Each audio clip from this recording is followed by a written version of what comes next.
આગળની રેસીપી જોઈએ। આ દાલ બાટી ખૂબ જ ટેસ્ટી છે। તમે એકવાર બનાવીને ખાશો તો વારે ઘડી બનાવીને ખાશો। તો બાફેલા બટેટાનો માવો છે, એમાં લસણ મરચાંની પેસ્ટ, અધકચરા વાટેલા ધાણા, થોડી હળદર, ધાણા જીરું પાવડર, થોડું લાલ મરચું પાવડર, સ્વાદ અનુસાર મીઠું નાખીશું, ધાણા ભાજી નાખીશું।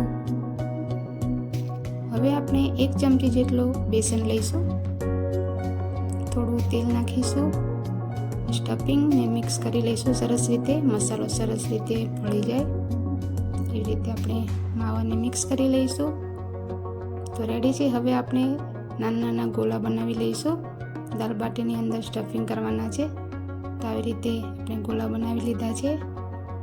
હવે મેં 1 વાટકી મકાઈનો લોટ લીધો છે, થોડી નાની એવી વાટકી બાજરીનો લોટ લીધો છે, ધાણા ભાજી નાખીશું,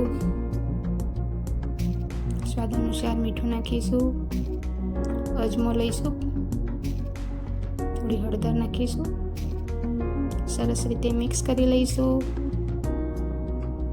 આ દાલ બાટી ખાવામાં બહુ જ ટેસ્ટી છે।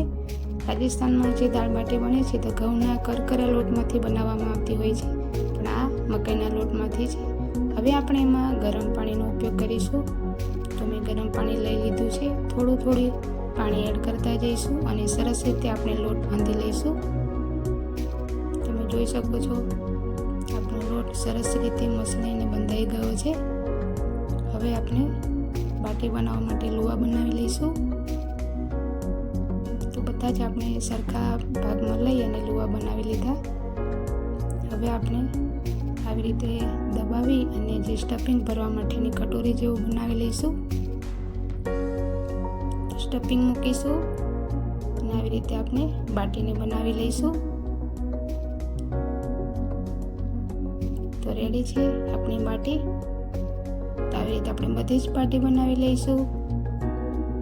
હવે આપણે ચાકુ વડે આપણે થોડું ડિઝાઇન આપીશું બાટી જેવું લાગે। હવે આપણે બાફી લઈશું। તો બાટી મૂકી દીધી છે, હવે ઢાંકી અને 20 મિનિટ માટે બફાવા દઈશું। આ બાજુ હું તુવેરની દાળને બાફી લીધી છે મીઠું નાખીને। હવે વઘાર કરીશું।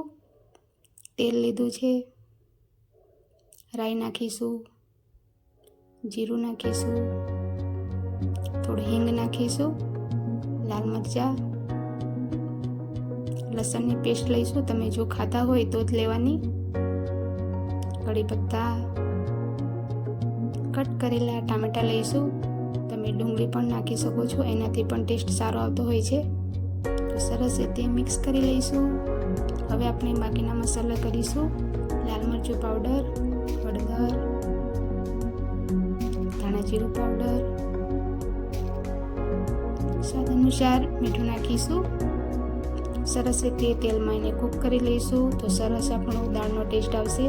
હવે જે આપણે બાફેલી દાળ હતી એ ઉમેરી લઈશું, મિક્સ કરી લઈશું સરસ રીતે। 2-3 વાર ઉભરો આવે ત્યાં સુધી એને કૂક કરવાની છે। હવે આપણે ગોળ નાખીશું, ખાટી આંબલીનું પાણી છે ઉમેરીશું, આનાથી ખાટી મીઠી સરસ દાળ બનશે।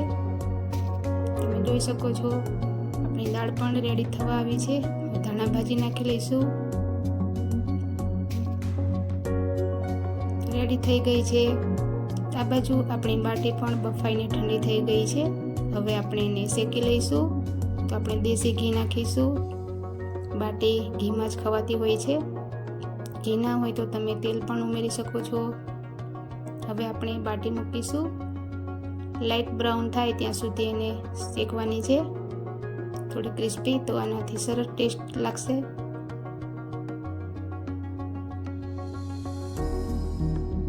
હવે બીજી સાઈડ ચેન્જ કરી લઈશું।